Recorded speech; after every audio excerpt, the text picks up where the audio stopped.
ngayong araw, Pastor Arvin Suarez. Praise God. Praise God. God is good. And all the time. God is good. Hallelujah. Amen. Amen. Ang Diyos ay mabuti. Amen. Amen. Dapat tayo pasalamat sa Panginoon sapagkat siya ay mabuti. Ang pag-ibig niya ay magpakailanman. Amen. Hallelujah. Happy Pastor's Day po. Hallelujah. Thank you. Maraming salamat sa mga pastor natin. Yes, Lord. Thank you, Pastor Bert. Maligan ng heaven. Pastor Atonet. Thank you very much. Sa aming Sunday School teacher, Sister Nita Lorena. Hallelujah. Maraming salamat sa inyo. Dahil kung hindi po dahil sa inyo, baka wala po ako sa inyong harapan. Siya na po nung nagiging emotional po ako. Pero, ipapasalamat ako sa Panginoon sa mga, hallelujah, sa mga anak ng Diyos na ginamit niya. Our youth pastor, Pastor Irene Baron.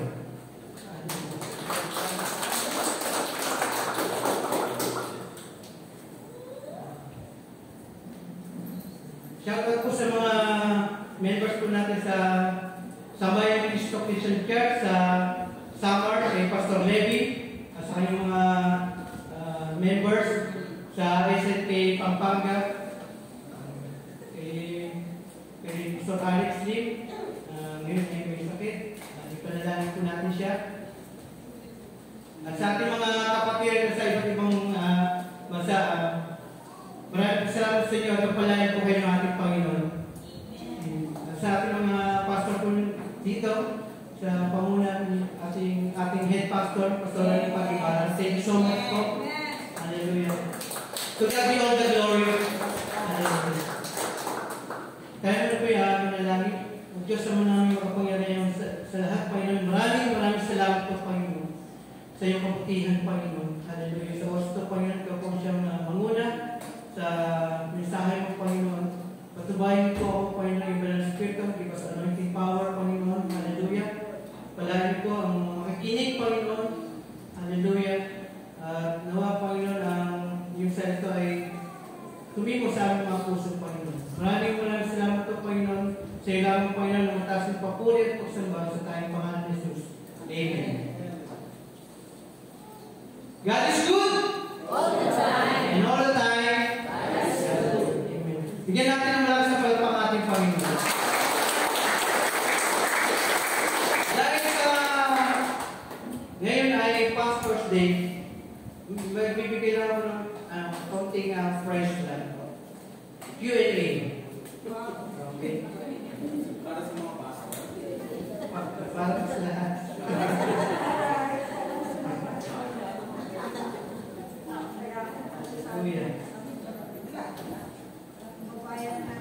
So, naman po, preaching ko about sa... Anyway, susunod po ba natin yung full armor of God? Yes. Di ba sabi ko, we must put on the full armor of God completely, correctly, and constantly. Susunod po ba natin? Pwede po, sino po pwede magbigay ng amagan po?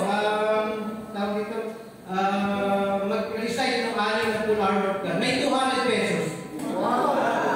Pakikuha na lang po kayo, Sister Nancy. Hindi, ako po magbabayad. Ako po magbibigay.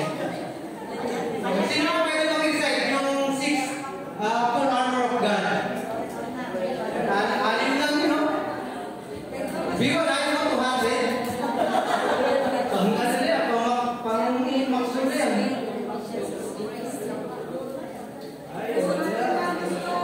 Pero kahit nakalimutan nyo, ang importante, susunod natin yung palagi. Amen? So, wala may gusto na 200? Anim na yun eh. Oh, pasara. 200.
harvest. Kamusta po yung ating pag-harvest?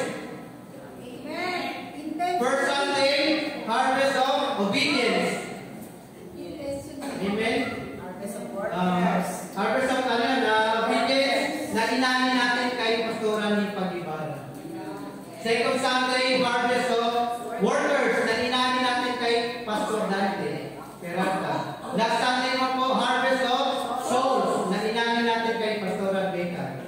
Ngayon naman po ay sa pag-harvest, dapat naman tayo magpasalamat sa Panginoon. Amen? Salamat tayo sa Panginoon. Bigyan natin naman natin sa palapang ating Panginoon. Yeah, ngayon po magpasalamat natin sa Panginoon. Okay, our topic is about harvest of Thanksgiving. Pag sabing Thanksgiving, ano po bang pumapasok sa isip natin? Pagka-Thanksgiving.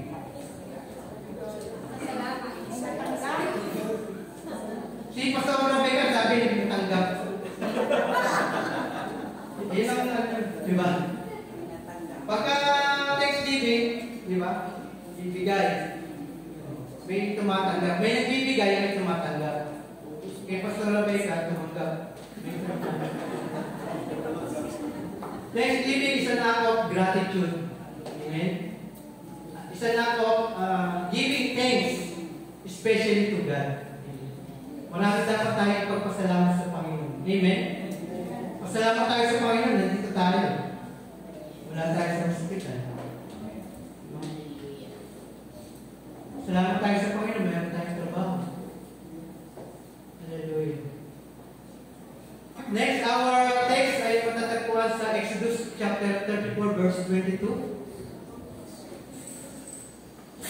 Sabi po, celebrate the festival of weeks with the fruits of the wet harvest and the festival of ingathering at the turn of the year.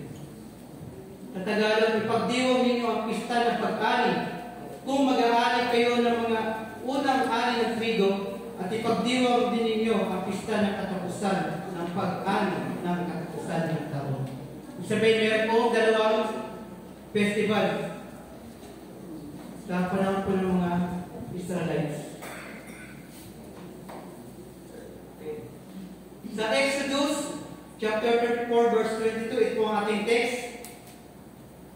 Provides insight into significant agricultural festivals in ancient Israel. The Feast of Weeks and the Feast of Ingathering. These festivals were not just agricultural events, they had deep spiritual significance for the people of Israel.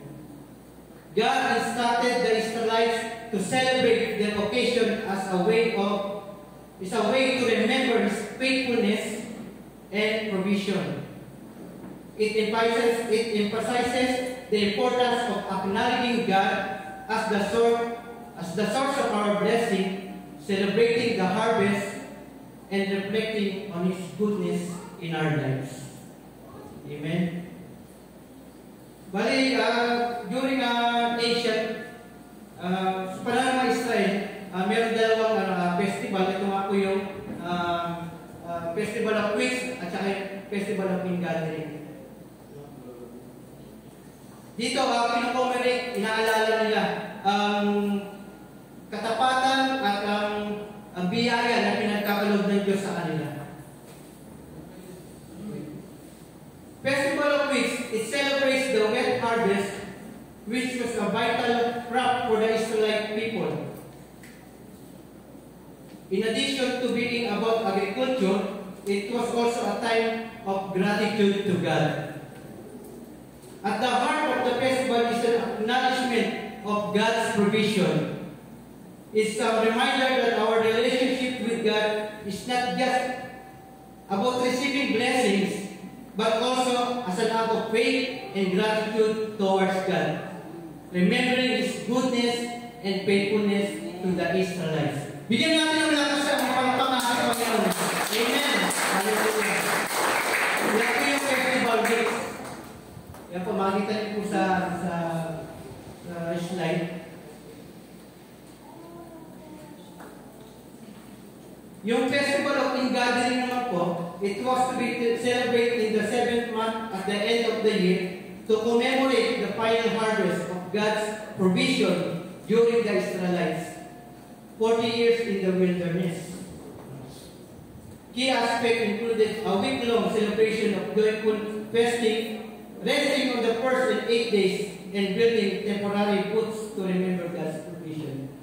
Well, sa mga nasabi ko nung una hanggang ngayon, parating na sinasabi dito yung faithfulness and God's provision ng Panginoon sa mga Israelites. Amen. Ito po ang purpose ng Festival of Ingathering at saka po yung Festival of Feast. The core purpose of this festival is to offer gratitude and acknowledgement to God for His generosity and blessing. The first fruit of the crops serve as a reminder of the agricultural cycle and the importance of dedicating the first portion of our labor or gain to God. This symbolizes our recognition of God as the ultimate source of all our resources. Amen? Kumbaga, si God ang ultimate source of all our resources. Dito sa first fruit, ito yung unang ani. No? Ano po, sa ngayon, yung ating paghahanap buhay, sa ating trabaho, yung 10%, yung tinatawag ng tithes, yan po ay natutunan namin sa module 2. Diba? Yung isa command na mayroong blessing na ipapagano sa atin ng Panginoon. Sinabi niya sa Malachi 3:10, diba? Bring the whole tithe into the storehouse of God, so that there may be food in my house. Test me in this, says the Lord Almighty, and see if I will throw open the floodgates of heaven and pour out so much blessing that there will not be room enough to store it. Amen! Hallelujah! Yan ay pangako ng Panginoon kung tayo ay magbibigay ng tapat sa Kanya. Amen. Sumisimbolo ito sa pagpapasalamat natin sa Diyos mula sa simula hanggang wakas. Bakit pa tayo nagpapasalamat sa Panginoon? Continually. Ang tempo natin, give thanks to God continually. Kung sinabi po ni Pastor Becca last Sunday, to harvest all, do it intentionally. Kaya po, sa team natin, give thanks to God continually. Amen. Ang pagpapasalamat sa Panginoon ay walang katapusan. Mula sa simula hanggang wakas. Amen. Kailan po ba tayo magpapasalamat sa Panginoon? Hanggang kailan po ba? Natatandaan niyo po ba kung kailan tayo huling nagpasalamat sa Panginoon?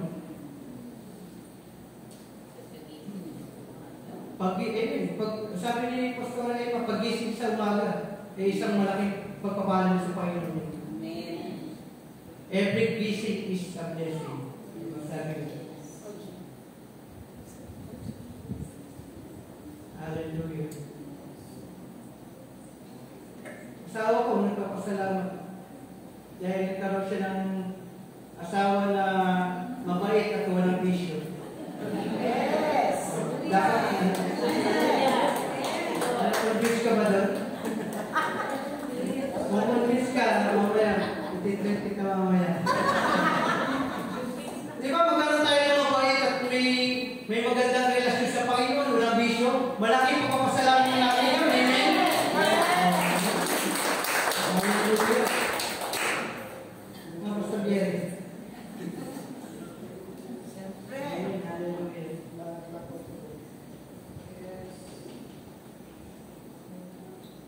Thanking to God is a command, and you are reminded of all the abundant blessings that come to your life. Surely, you will thank the Lord. Everything we have is a gift from God. Ngunit minsan nakikita ng tao ang kakulangan sa Kanya kaysa sapat na biyaya ng Panginoon. Kung kaya't nakalimut tayo magpasalamat sa Diyos. Tandaan po natin, hindi tayo pinapabayaan ng Panginoon. So, give thanks to God continually. Amen. Hallelujah.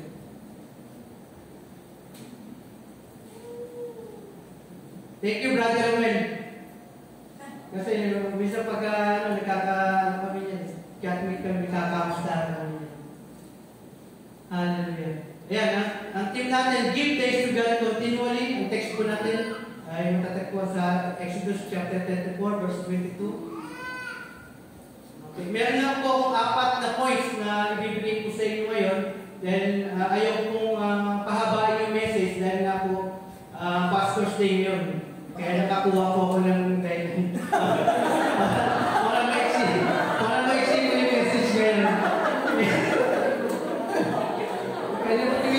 Ganyan daw sabi niya Pastor Jerry. Talaga yung maiksi lang talaga ang message ko palagi.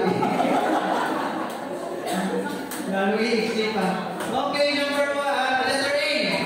Be thankful in all circumstances. Yes. Yeah, amen? Sa lahat ng circumstances, dapat tayo pasalamat sa Panginoon. Give thanks to God continually. Amen? Give thanks to God continually because thanking God reminds us how much we have. Magpasalamat tayo sa Panginoon sa kabila na may kakulangan. Halimbawa sa istorya sa Bible, sa 10 ketongin, di ba? 10 ketongin yung pinagaling ng Panginoon Jesus, pero isa lang yung bumalik para magpasalamat sa Panginoon. Yung siyam, wala na. Kumbaga, nag-enjoy na. Nag-enjoy na. Sana tayo yung isa na pagtapos siya pinagaling, pagtapos siya pinagaling ng Panginoon, bumalik tayo sa Panginoon at magpasalamat. Sana tayo yung siya na pinagaling ng Panginoon. Nung pinagaling ng Panginoon, hindi na nagpasalamat. I love to share it. Okay, next.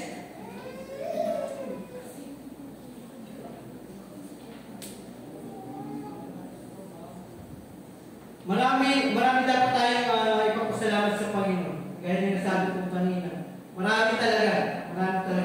Minsan hindi naman natin nakikita. Marami dapat tayong ipagpasalamat sa Panginoon. Gaya ng sabi ko, lagi tayo sa church. Nakikinig ng mensahe ng Panginoon. Amen. Basta pala. Ayan, nasabi ko yung sa asawa ko. Hindi ko na ulitin. Then, sa totoo lang, dapat tayo magpasalamat sa Panginoon kung meron tayong asawa na gawin ka naman ng ating asawa na mga sikaso. Amen. Simpla lang ang tabi. Yung ating mga parents. Okay. Palapag natin ating mga magulang. Amen.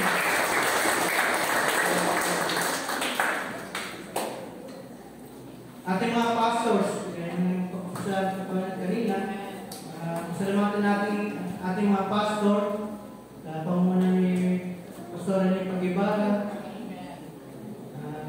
Pastor Dante, Pastor Emma, Pastor Gary, Pastor Becca, Pastor Alex, Pastor Rebecca. To God be all the glory. Pagpapasalamat natin sa Panginoon. Palagi natin sila ipanalangin. Bigyan sila ng patuloy na kalakasan, physically and spiritually. Dapat tayo magpasalamat sa kanila dahil sa mga tinuro nila sa atin.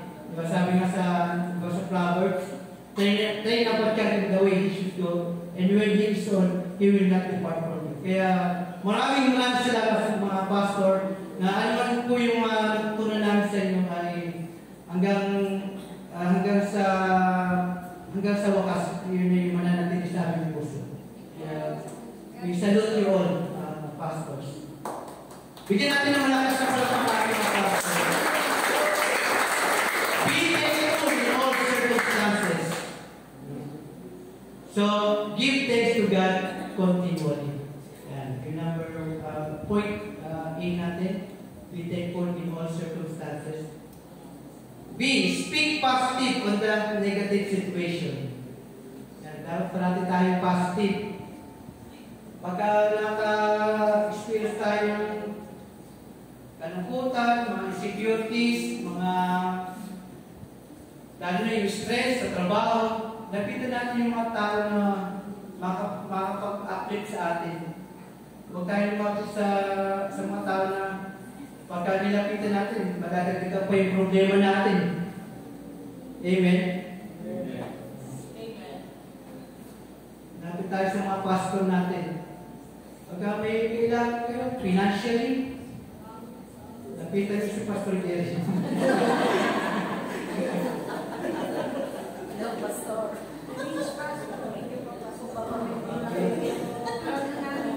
Huwag tayo mag-focus sa mga bagay, sitwasyon na negatibo na nangyayari sa ating buhay. Dahil kapag inisip natin yun, walang pag-asa na lalabas sa inyong mga bibig. And the attitude of gratitude will be lost. So give thanks to God continually. Yung may malakas na magsabi ng continually, may another 200 pesos sa akin ng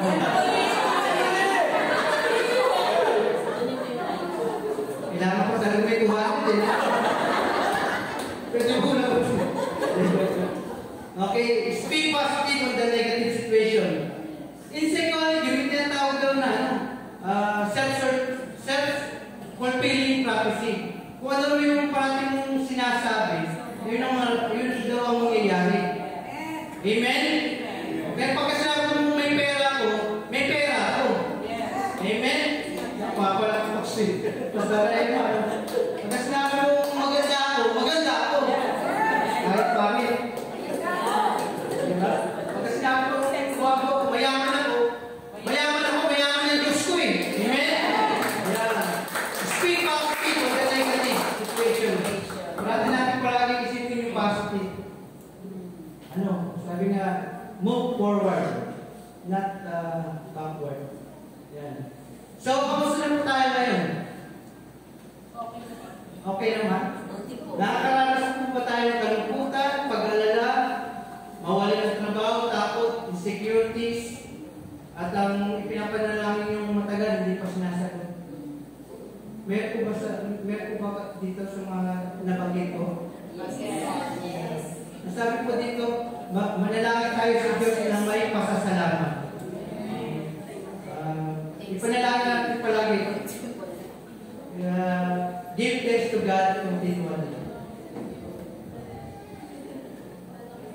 So, next, sa ano po, letter C na po tayo. Embracing the Word of God.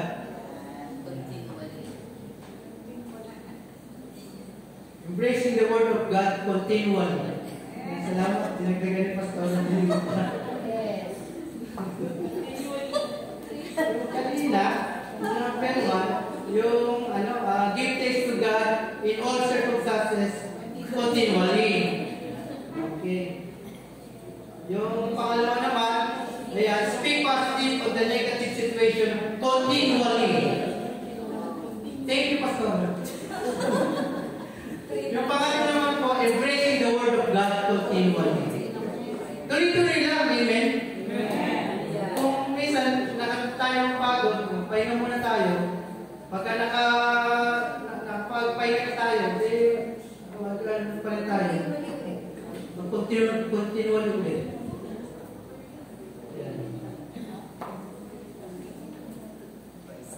If you know the Word of God, you will taste the promises, healing, provision, wisdom, and especially our salvation. Yan, yung dapat tandaan natin mga kapatid sa Panginoon. Ito, ang pinakamahalagang dapat natin ipagpasalamat sa Panginoon, yung salvation na pinatulog sa atin ng Panginoon. Amen? Everything is a gift from God.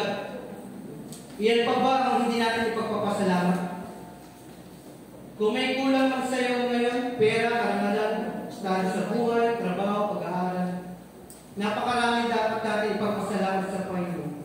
So give thanks to God continually. Embracing the Word of God continually. Okay?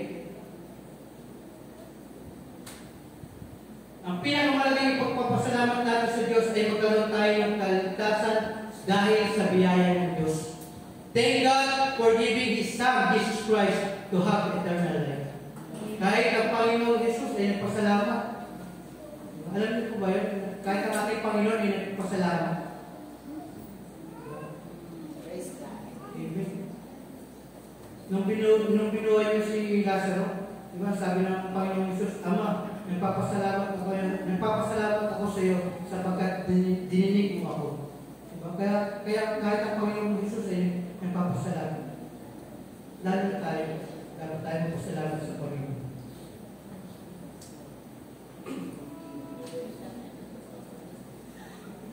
Share your abundance.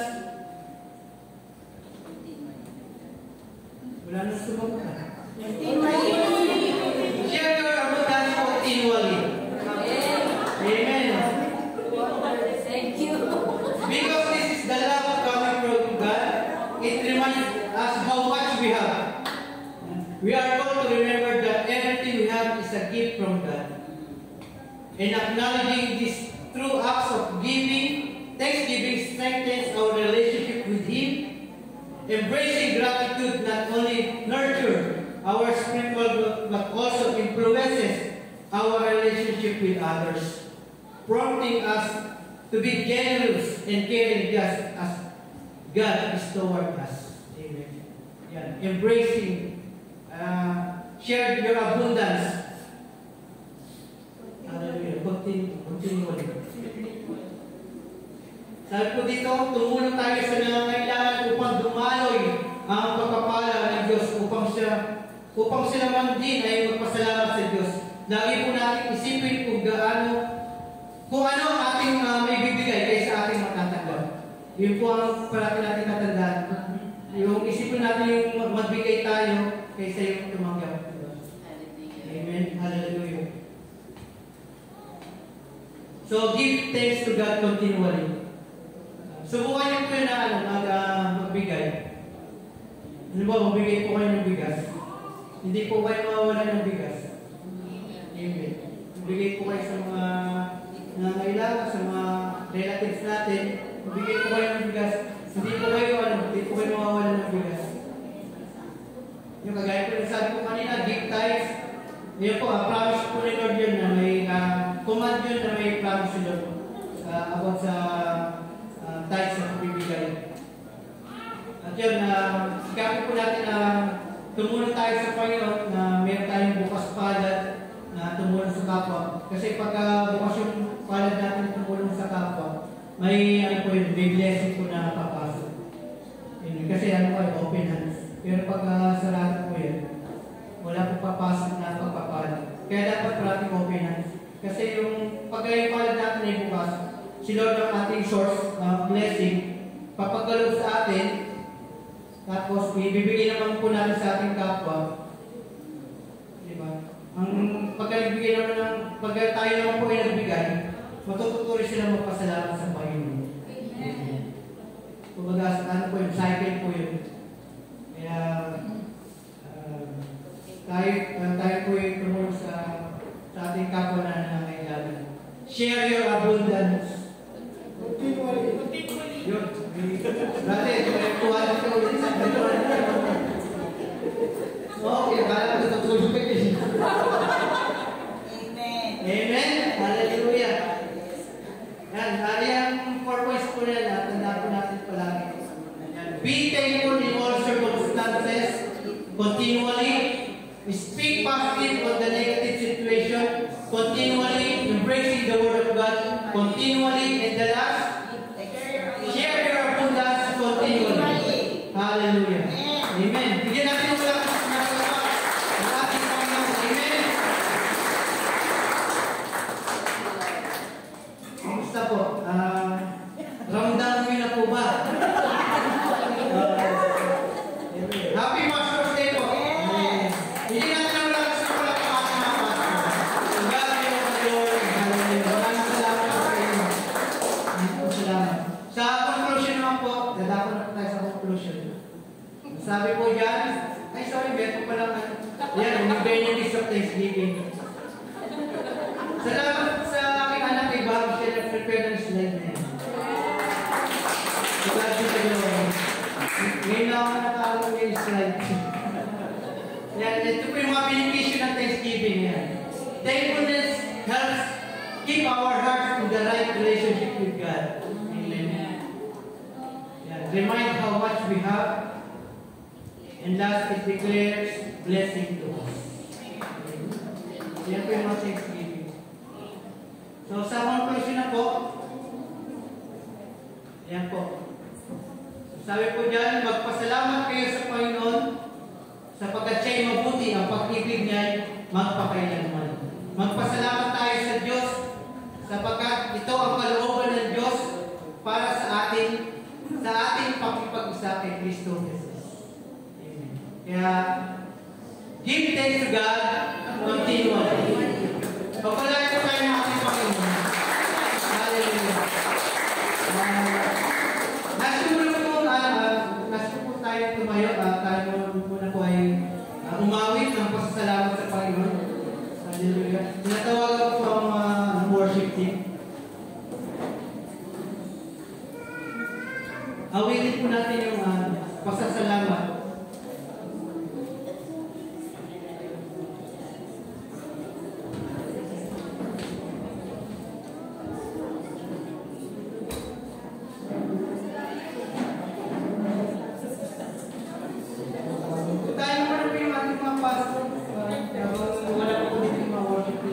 Magpasalamat tayo sa ating mga pastor.